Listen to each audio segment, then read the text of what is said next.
তো ব্রেসলেটগুলো এক একটা করে হাতে পরো আর দেখাও সবাইকে। আমি বেশি করে পড়বো। ঠিক আছে, পরো আর দেখাও। ওয়াও,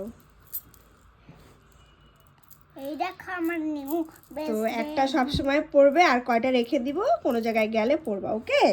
এদিকে তাকিয়ে দেখাও। আর আমাকে দিবা না একটা? একটা দিব। ঠিক আছে, আমি এই এগুলো দিব, এই কালার দাও, কোনটা দিব আমাকে পরিয়ে দাও। এই যে এই পার্পল কালারটা। ঠিক আছে, থ্যাংক ইউ। তো দেখো আমার মেয়ে আমাকে এটা দিল, আমি আরেকটা খুব পরাবো। খুশি। আর লাগবে না আমার, একটাতেই আমি হ্যাপি। আর বাদ বাকিগুলো তোমার, ঠিক আছে? মা এই ব্ল্যাক কালারটা তোমার দিতে চাইছিলাম। তাহলে দাও, এটা নিয়ে নাও। তাহলে তোমাকে দুইটা কেন দিবা, আমাকে একটাই দাও। ওকে, এই নাও, এটা পরে নাও। এটা পান্ডাটারও বেশি ভালো বলো। এই যে দেখো আমার মেয়ে আমাকে ব্ল্যাক কালারেরটা দিল, তো আমি খুব খুশি। কেমন হয়েছে অবশ্যই কমেন্ট করে জানাবে।